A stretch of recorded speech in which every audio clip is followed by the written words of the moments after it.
¿Qué tal? Muy buenas tardes y bienvenidos un día más. Seguimos en primavera, aunque estemos en pleno 3 de noviembre. Ojo, localicen dónde está el paraguas y sáquenle el polvo porque parece, dice Meteo Galicia, al menos yo ya no pongo la mano en el fuego por nadie, que mañana va a llover y que pasado bajan las temperaturas. Por lo de pronto, disfruten también esta tarde, esperen a que termine este programa porque tenemos muchos contenidos para ustedes. Vamos a hablarles de consejos prácticos para su hogar. Nos vamos a trasladar al Parador de Bayona, que ha celebrado recientemente su 50 aniversario y queremos recorrer sus pasillos, su historia y ver a través de ese mirador a la ría de Vigo. Nos vamos a ver diferentes exposiciones e incluso ya una cita de la agenda cultural, pero antes queremos hablar de poesía, lo queremos hacer a través de este libro Tintero de Olas del que ya le hablaba la semana pasada, pero hoy tenemos aquí en plató a su protagonista, Pati Blanco. ¿Qué tal? Muy buenas tardes. Hola, muy buenas tardes, encantado de estar con vosotros. Encantada de tenerte aquí. Recomendábamos la semana pasada la cita, acudíamos a tu presentación con lleno absoluto en esa séptima plaza del Corte Inglés, con una voz inigualable como la de Marían Priego, una mujer a la que recordamos muchísimo en esta casa leyendo tus poemas, también con una voz muy joven y una mujer que sabe interpretar, como es Débora Bukusic, y también el interior de Pati Blanco que pudimos ver en esa séptima planta. Es el segundo libro de poemas, Pati. El primero no era solo una anécdota. Bueno, pues parecía que sí, que iba a quedarse en eso, en una especie de sueño, ¿no? Una meta para una persona que siempre había escrito para sí mismo y para un entorno muy próximo, pero quizá la propia respuesta de la lectura y el feedback que se creó con el lector me animó muchísimo a seguir, no escribiendo, porque eso lo iba a seguir haciendo, ¿no? Porque es como una necesidad vital, pero sí a publicar, ¿no? Y luego he tenido pues la complicidad en este caso de la editorial Endymion, que me ha apoyado desde el primer momento, y aquí está mi Tintero de Olas. Ahí estamos, poemas que se convierten en olas y que rompen en la playa de los sentimientos. No es una frase mía, es una frase del autor, Pati, que lo decías, sigues desahogándote, sigues escribiendo como una necesidad vital, pero yo entiendo ya que con el segundo se rompe un poco esa barrera de miedo o temor a mostrar los sentimientos, que eso es lo que son tus poemas. Vemos un Pati muy íntimo, ¿no? Sí, efectivamente, yo creo que en ese sentido me reafirmo en la elección de la poética como una manera de expresarme primero conmigo mismo y luego también con los demás, ¿no? Y lógicamente también es un recorrido vital en donde las interrogantes están permanentemente presentes sobre la vida, sobre la existencia, que es la gran cuestión, pero también sobre todo sobre lo que nos rodea, lo cotidiano, teniendo como eje central el amor, ¿no? Pues también hay mucho diálogo con la utopía, pero diálogo también con la realidad, con el desgarro, ¿no? Con la evasión, con la rebeldía, ¿no? Entonces, bueno, pues yo creo que es un compendio que muchas veces es difícil resumirlo, por eso también para facilitar la propia labor del lector lo he estructurado en diferentes apartados que incluso pueden considerar como pequeños libros en sí mismos, ¿no? Un libro, unos pequeños capítulos que podemos llamar donde hay muchas más preguntas que respuestas. Pues sí, efectivamente. Yo creo que por encima de todo es como el reflejo del ser humano, ¿no? Somos personas que estamos instalados permanentemente en la duda y en la toma de decisiones, ¿no?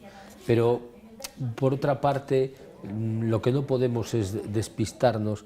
Para mí, y yo lo que intento sobre todo resaltar son los procesos vitales, ¿vale? O sea, es decir, no es el objetivo final, sino el proceso, el estar en camino, ¿no? En esa búsqueda constante y permanente de todo, ¿no? Donde vale todo, donde uno puede rejuvenecerse, puede sentirse pues como casi con el primer amor, con el primer beso, ¿no? ¿Por qué no? Te lo iba a decir, unos textos, no sé si vamos por ese hilo, donde además de muchas preguntas, muchas dudas, a veces angustia, también se ve mucha esperanza. Es un poco también el mensaje que pretendes transmitir a los lectores. Totalmente. Yo, un compañero de los medios de comunicación en un periódico digital que dirige, se atrevió a raíz del lanzamiento del libro y de la presentación en Vigo y el eco que se recogió en ciertos medios de comunicación, pues se atrevió a como definir, ¿no? Y me siento totalmente identificado, ¿no? Es decir, se ha acostumbrado a escribir para hacer feliz a los demás. Yo no sé si eso lo consigo, si en el fondo cuando empezó a escribir, cuando escribo, es mi pretensión, pero sí que la palabra clave para mí es esperanza, ¿no? Y por eso también he dicho en el discurso que acompaña a cualquier escritura, que tiene su propio, lógicamente, de leitmotiv, que yo creo que el ser humano vivimos muchas vidas dentro de una, y no hay que desesperarse porque una se apague la luz, porque se vuelve a encender en otra, diferente, ¿no? A veces lo importante es esa capacidad que debemos, pienso yo, tener para partir de cero. Esos capítulos, esos pequeños libros dentro de este libro de poemas que yo tengo, se tienen que corresponder con esas vidas o incluso con esa diversidad de sentimientos que experimentamos en cada época de nuestra vida, porque siendo la misma persona muchas veces entiendo que podemos ver la realidad de formas muy diferentes, ¿no? Sí, totalmente, es casi como una montaña rusa, ¿no? Yo en ese sentido lo que pretendo es que muchas veces buscar más valles que montañas, pero en ese sentido también es un recorrido, pues hay geografía interior con geografía exterior, ¿no? Porque al mismo tiempo todos somos coleccionistas de símbolos, ¿no? Y de alguna manera forman parte de nuestra propia biografía, ¿no? Yo quiero en ese sentido resaltar esas señas de identidad con las que al mismo tiempo me puedo, valga la redundancia, identificarme con el propio lector, que a lo mejor cambiando el escenario, pero pueda sentir lo mismo o parecido, ¿no? Hablando de escenarios, durante la presentación hacías un símil, hablabas de esas olas, de esas playas, y qué más playas que en esta inmensa ría de Vigo, de la que además vamos a hablar en un instante, donde hay muchos sentimientos, donde somos muchos los que desahogamos mirando al mar, los que nos esperanzamos viendo el horizonte, o pues no sé, muchos barcos a los que esperamos, que aquí quizá esperamos más barcos que trenes.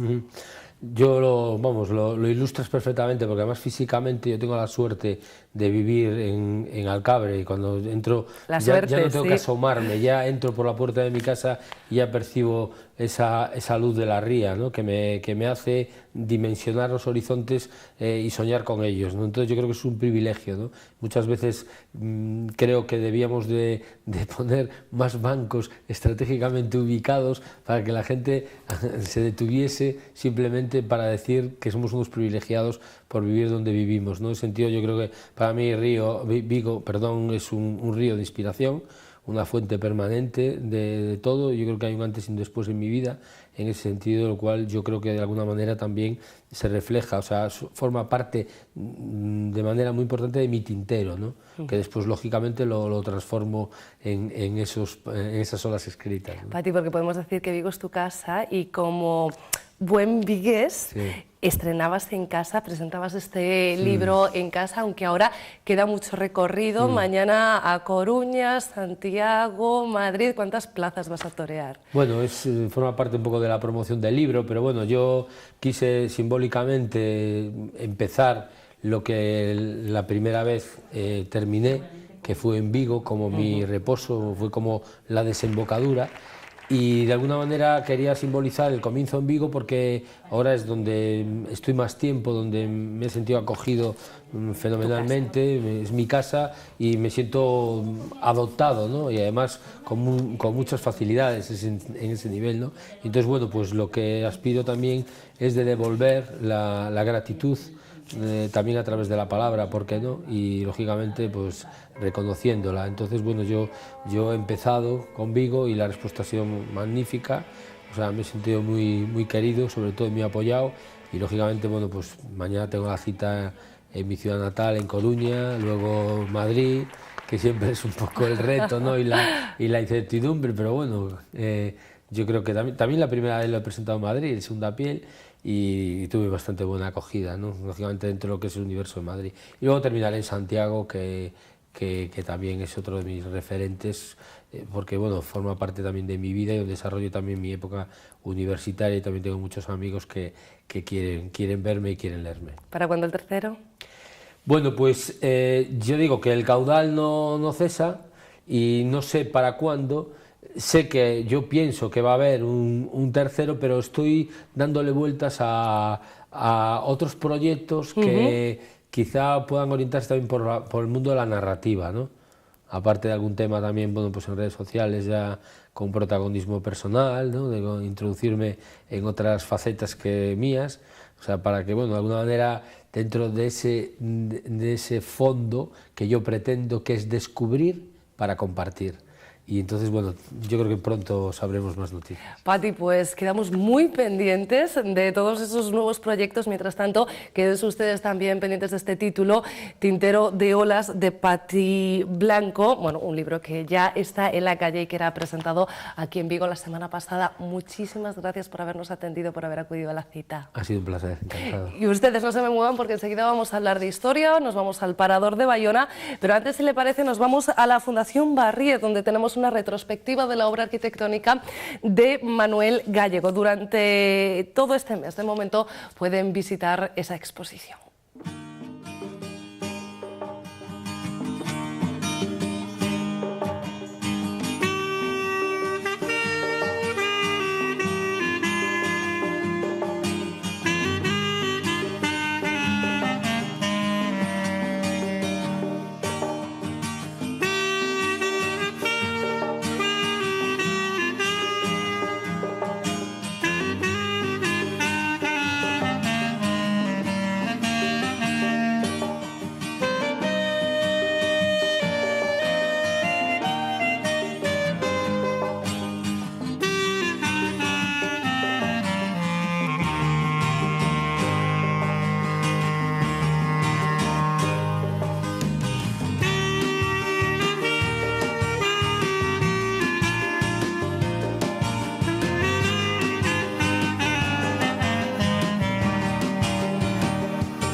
Si paseamos por los sentimientos, hace un ratito les decía que ahora íbamos a pasear pues, por las mejores, o una de las mejores vistas que tiene la Ría de Vigo. Nos vamos directamente al Parador de Bayona porque ha cumplido 50 años, ahí es nada, 50 años de historia, 50 años en la que todos hemos podido disfrutar de esa vista privilegiada. Para hablar de ello tenemos al director del Parador, Francisco Plaza. Buenas tardes. Buenas tardes, María. Y enhorabuena por estar al frente también de este parador que está de aniversario este 2016 junto a 16 paradores más de España, creo, 16 o 18. 18, pero es de las épocas, de los años en los que más paradores se construyeron. Este año, en el año 1966, fue un año proclive para los Fueron paradores. fructíferos los 60 para el turismo en España. Estamos viendo que este 2016, medio siglo después, parece que lo está siendo también.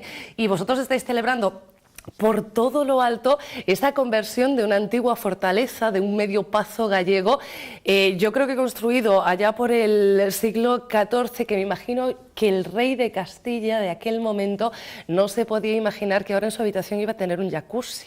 Pues seguro que no, seguro que no. La verdad es que la historia del parador es, bueno, sería para estar toda la tarde contándolo, ¿no? Porque hay vestigios de hace más de 2000 años, claro, Sí. Los primeros asentamientos allí, y la fortaleza, lo que dices, es entre los siglos XII hasta XIV y se acaban en los siglos XVI, XVII, ¿no?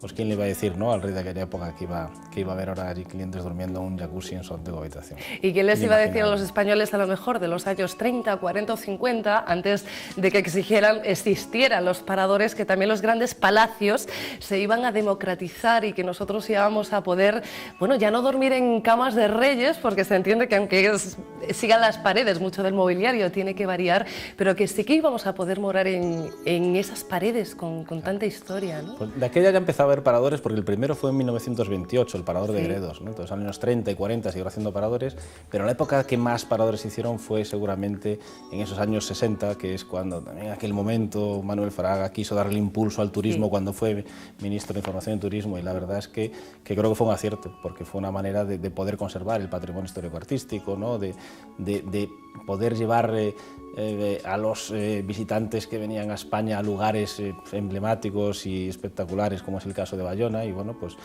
de eso la grandeza de la red de paradores, y de que siga manteniéndose, ¿no? Pues con una imagen de marca tal. Francisco, ¿cómo lo habéis celebrado?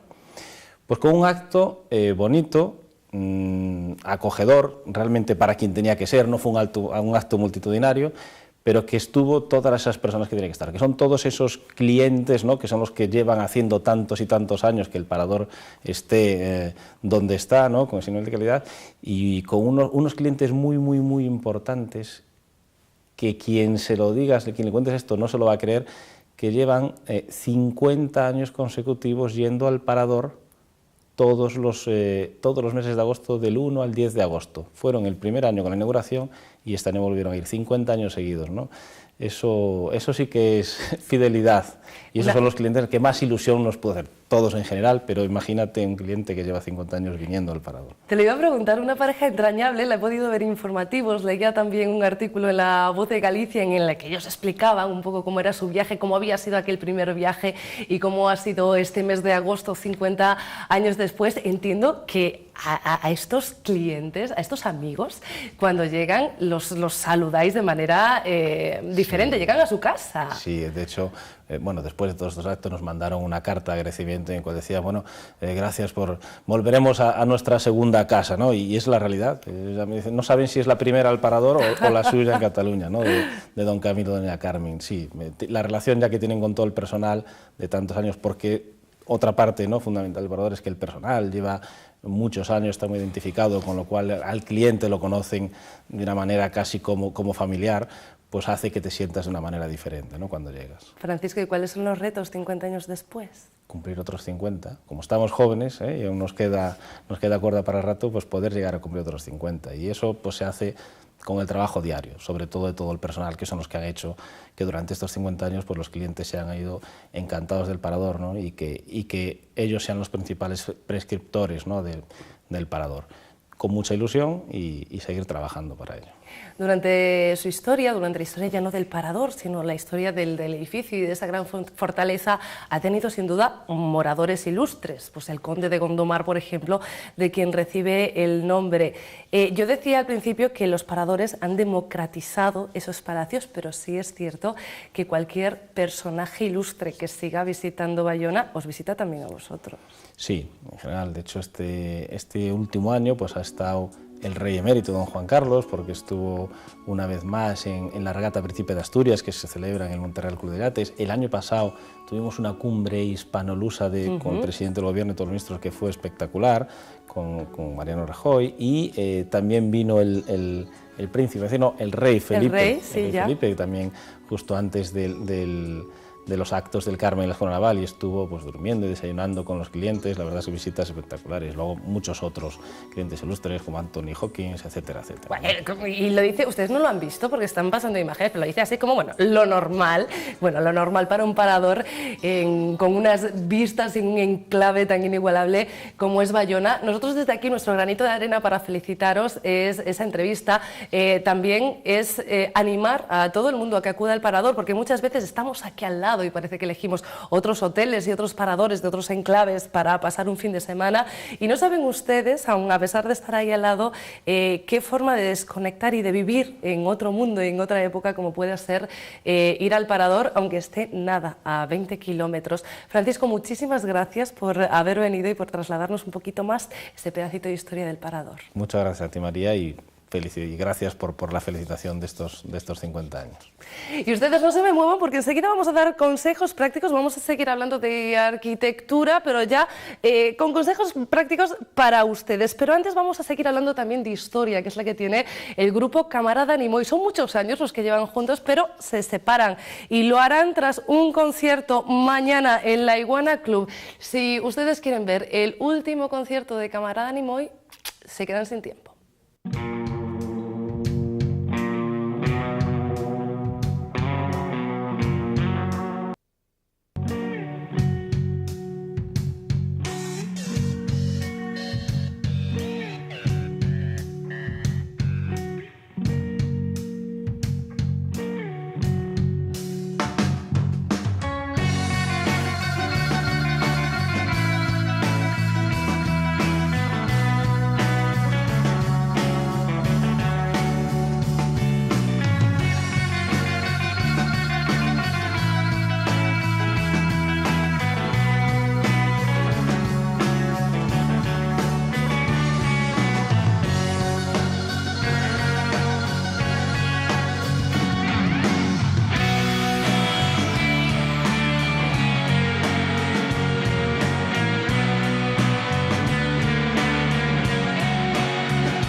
Más de 2000 años que tiene esa fortaleza de Bayona, esa ciudad amurallada, porque ya saben ustedes que cuando se hacen las cosas bien, cuando se hacen con cabeza, duran y duran mucho. Eso es a veces algo que debiéramos tener en cuenta cuando hacemos obras. No siempre eso es así, pero a veces es por falta de, bueno, de que haya alguna persona que nos sepa aconsejar. Gente de confianza. Bien, vamos a intentar buscar consejos no solamente con gente de confianza, sino con gente profesional. La plataforma de servicios integrales de Vigo nos va a traer unas jornadas en las próximas semanas en las que grandes profesionales de la construcción y de diferentes apartados de las reformas nos van a explicar cómo se deberían hacer las cosas para intentar que nosotras o las hagamos bien o podamos exigir que las hagan bien. Para hablar de ello tenemos ya con nosotros a Puri Castro. Puri, buenas tardes. Hola, buenas tardes. Y a Jacobo Alonso. Jacobo, buenas tardes. Hola, de Rinxela. E Puri de Bretema. Vos presento así porque vos tamén sodes expertos nos vosos sectores nembargantes. O que queredes é que os expertos máximos poidan aconsellar non somente os profesionais, porque vos sodes unha rede profesional, senón tamén os que ao final recibimos ese servicio para saber que debemos facer primeiro, pero tamén que podemos e que debemos exixir cando nos fan unha obra, unha reforma, etcétera, etcétera. Puri, contame, que me vas dicindo que sí. Pues mira, básicamente, cando tratas con calquer cliente, o que buscas, sobre todo, evidentemente, todos vendemos un producto, pero buscamos que o cliente este informado. Pensamos que eso é fundamental.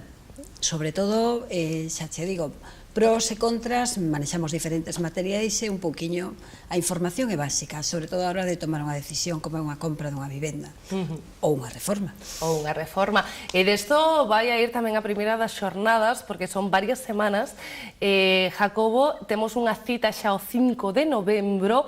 Dicíasme antes cuns expertos que merece a pena escoitar.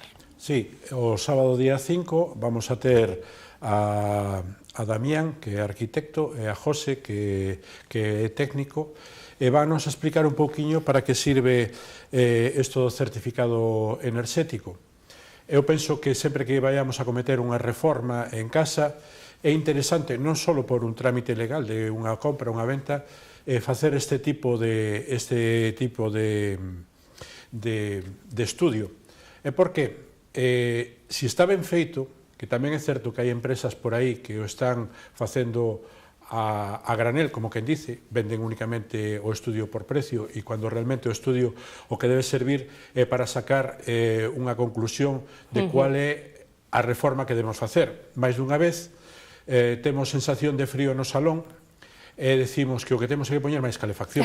Quizás o que teñamos que facer é cambiar as ventanas ou o aillamento ou calquera outra cousa. O mellor que temos é un exceso de humidade provocado por un mal cerre, un mal peche da fachada ou o que sea. Entonces, creo que moitas veces vale a pena falar con un profesional que nos faga un estudio de verdad, aínda que coste un pouco rechiño máis, pero que nos sirva para sacar conclusións. E, ademais, normalmente estes estudios suelen ir acompañados de uns consellos. Entonces, nos dirán pois que se cambiamos as ventanas por outro sistema determinado, pois con unha inversión X conseguiremos unha mellora determinada, e iso que realmente interesa nestes casos. Porque o aforro a longo prazo, ás veces, Puri, é máis interesante que o aforro a corto prazo, porque se pensamos en anos e anos, pois, por exemplo, no exemplo que nos poñía Jacobo de calefacción, pois son moitos cartos.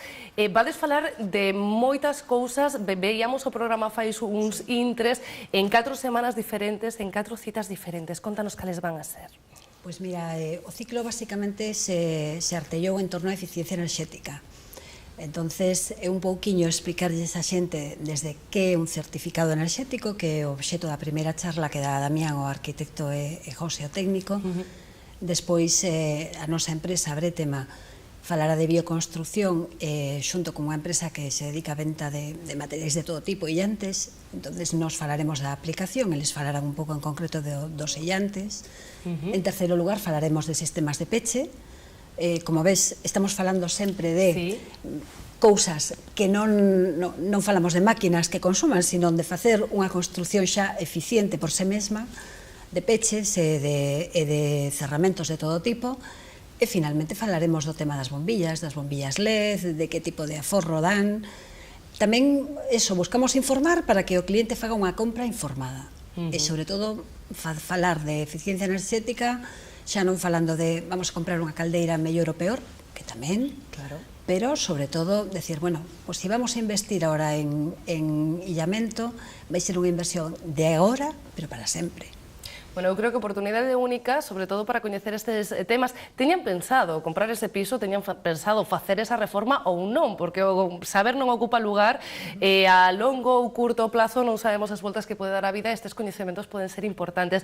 Nos queda saber únicamente cando e onde. Pois, cando, a primeira charla empezará o día 5 de novembro ás 11 da mañán, o lugar vai a ser Ferretería Rinxela, na avenida do Aeroporto 594.